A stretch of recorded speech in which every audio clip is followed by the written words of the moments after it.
খুবই সহজ উপকরণে এই বিরিয়ানিটা ঘরোয়া পদ্ধতিতে খুবই ঘরের উপকরণ দিয়ে এই বিরিয়ানিটা তৈরি করে নিতে পারবেন। আর দেখতে কীরকম হয়েছে আপনারা দেখতেই পাচ্ছেন কতটা লোভনীয় আর খুবই সুস্বাদু। এই বিরিয়ানিটা কিভাবে তৈরি করেছি সেটা দেখে নিন। তো কড়াই তেল দিয়ে নিয়েছি, নিয়ে একটা বাটির মধ্যে গোলাপ জল, কেওড়া জল, চিনি, মিঠা আতর এগুলো সব একসাথে গুলিয়ে নিয়ে নুন দিয়ে ভালো করে একটু তেলের মধ্যে আলুটা ছাড়ার পরে এই জলটা ঢেলে আস্তে করে চাপা দিতে হবে এবং জলটাও আস্তে আস্তে টেনে যাবে এবং আলুটা লাল লাল হয়ে ভাজা হয়ে যাবে। এই পাশে আমি একটু কড়াতে তেল দিয়ে পেঁয়াজ দিয়ে দিয়েছি আর এই গোটা গরম মশলা দিয়েছি, দিয়ে পেঁয়াজটা লাল লাল হয়ে যাবে তাতে টমেটো দেবো। টমেটো দেওয়ার পর এদিকে আলুটাও দেখছিলাম হয়ে গেছে। তো আমি সব রকম মশলা দিয়ে ম্যারিনেট করা চিকেনটা রাখা ছিল, টক দই, জিরে, ধনে, বিরিয়ানির মশলা, গোলাপ জল, মিঠা আতর এইসব। আলু ভাজাও হয়ে এসেছে। তো চিকেনটা দিয়ে আস্তে আস্তে ওই কোনো জল অ্যাড করতে হবে না, ওই চিকেন দিয়েই জল বেরোবে, দিয়ে ওটা দিয়ে রান্না হয়ে যাবে। তারপরে এবারে বিরিয়ানি মেশানোর পালা। চিকেন, আলু, ভাত সবই কমপ্লিট হয়ে গেছে। তো একটাতে ঘি ঢেলে ভাত দেওয়া হলো। তো এবারে আস্তে আস্তে আলু অ্যাড করেছি,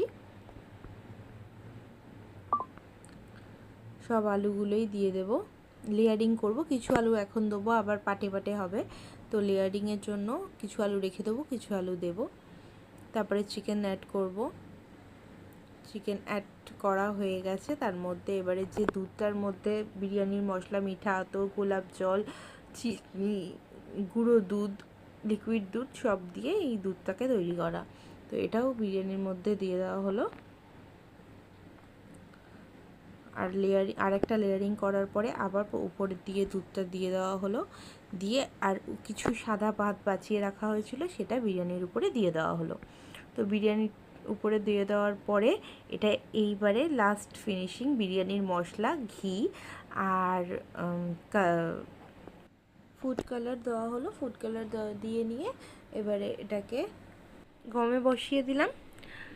গমে বসানো হলো প্রায় 20 থেকে 25 মিনিট। তারপর মা আমাকে সার্ভ করছে এটা। তো বিশ্বাস করো, টেম্পটিং, খেতে যা লেগেছে না। এটা ঘরোয়া উপকরণে খুব সাদাসিধেভাবে রান্নাটা করা, আর মানে খুবই সুন্দর লেগেছে খেতে, খুব টেস্টি হয়েছিল। আর মাংসগুলো একদম ধরতেই ছিঁড়ে যাচ্ছিলো, আলুও খুব নরম হয়ে গেছিলো। আমার তো মানে খুবই ভালো লেগেছে। তোমরাও বাড়িতে এরকম করে ট্রাই করে দেখো, বেশি কিছু লাগে না দেখতেই পেলে। আর একটা লাইক, একটা কমেন্ট, একটা শেয়ার প্লিজ তোমরা করে দিও। আজকের ভিডিওটা এই অবধি।